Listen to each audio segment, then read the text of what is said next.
Hello and welcome to the top uh, the top creepy pastas. Top creepy pastas. T- Today tonight we've got number 1. And now it's time for creepypasta number 1. And for our first creepypasta, we have a very thin, looks to be brown, kind of skinny pasta. It's very thin pasta. It is a thin spaghetti pasta. Thin spaghetti pasta. You know, when you look at it from this angle, or other angles, that kind of looks like a forest, doesn't it? All filled with skinny trees and sticks and... that poster on the right kind of looks like the Slenderman. He's all skinny and tall in his forest of skinny thin trees, and it kind of looks like he's pointing at the ground. Maybe he's noticing a stick, or regarding a drawing that he'd done on the ground. Maybe he did the drawing with a stick. A forest where the Slender Man comes from? It's very spooky, don't you think? Slender pasta. Oh, that was spooky. Number 2.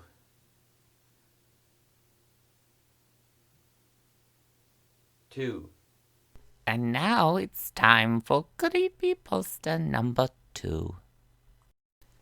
And now for our second creepypasta, we have what appears to be a shell pasta. It comes in varying shapes and sizes, ranging from very small shells to rather large shells like those pictured here.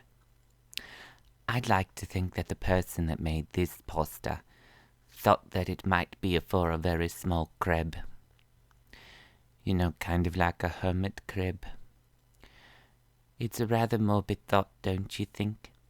That you would take an entire bucket of small crustaceans and toss them into boiling water, to see them writhe and squirm in pain, only to see the life expire from them.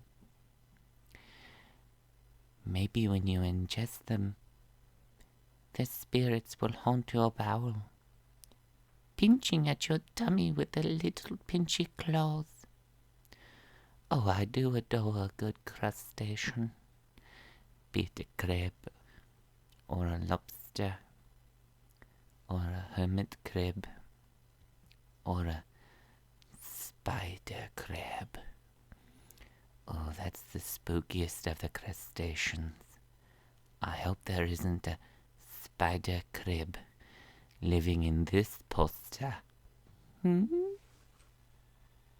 Hey, when I put my shirt, look, it's like I gotta look like a ginger, like I got long red hair, and like that's my mustache. Like I'm Jamie Heineman if he merged with Carrie Byron.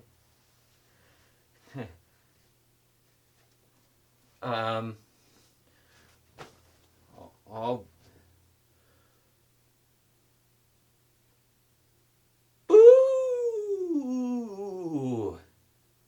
That oh god, that was scarier. That was scarier than the other. Oh, that was spooky. Ooh. No, now it's time for number 3. 3.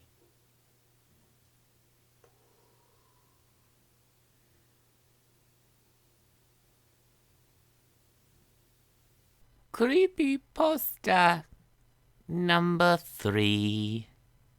And for our third creepypasta, we have the aptly named Bowtie Pasta. I like to think that this pasta looks like the bow tie of the Doctor from Doctor Who, and that at some point in his spacefaring and time-traveling adventures, he fell into a large pasta pot filled to the brim with boiling water, and that he died, and regenerated, and died, and regenerated, and died, and regenerated, using up all of his extra lives. For, as we all know, a pasta pot filled with boiling water will stay boiling until all the water has evaporated. But unfortunately for the Doctor, it was just too hot to wait that long.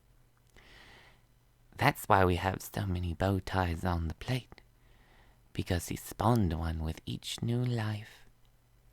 And as each subsequent life was snuffed out, a new one was spawned. And I think when I say bow tie and reference the Doctor, we all know which Doctor I'm talking about. The 11th Doctor. You know, the one with the sloping forehead and large lower jaw. The one that looked like he might grab a small baby at any moment and take a bite out of its skull. Now, I don't want to say that I think he does that, just that I think that as a Doctor, he sucked. He sucked dick. Big old mouthful of dick. Cup in the balls, too.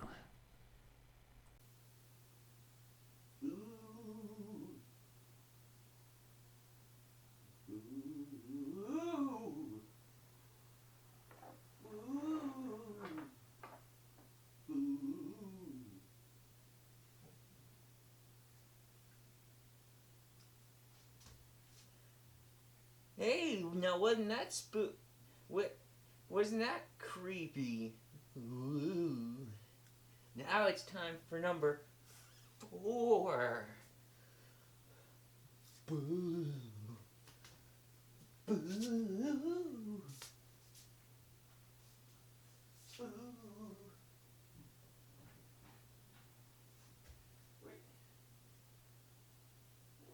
Where are my sun chips? I keep them in the fridge. How was I supposed to eat my food? I mean, boo! Boo, you dicks! Boo! And now we have creepypasta number 4. And for our next creepypasta, we have a rotini pasta. A rotini pasta.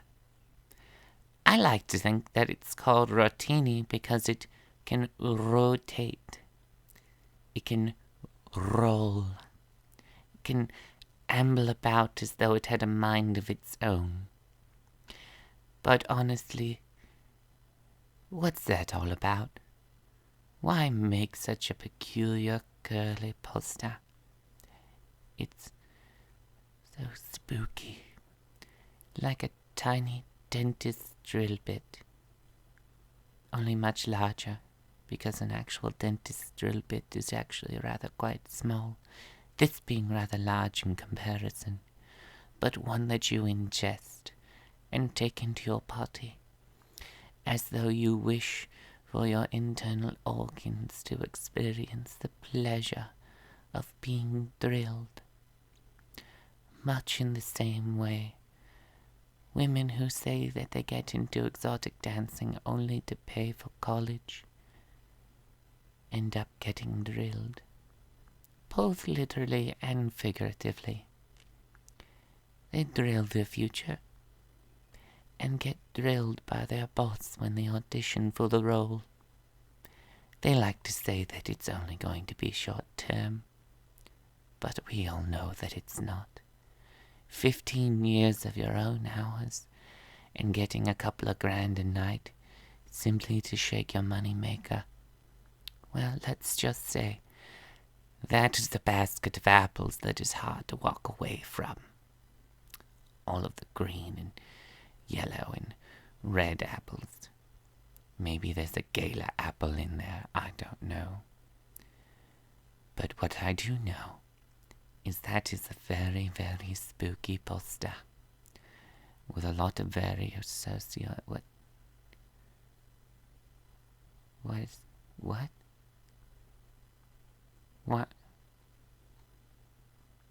Oh, I see. Tears from God. I see. Yes. Sadness at the poster. And now, the one that you've all been waiting for. CreepyPasta number 5.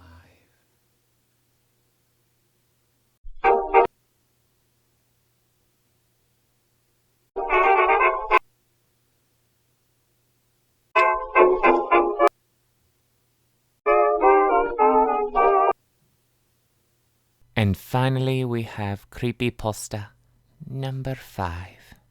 And now for our 5th and final I'm sorry, there's some... Yeah, thank you, Jeff. Yes, get that off. Thumbs up? Is it thumbs up? Yes, thumbs up. The sign that it is a good job.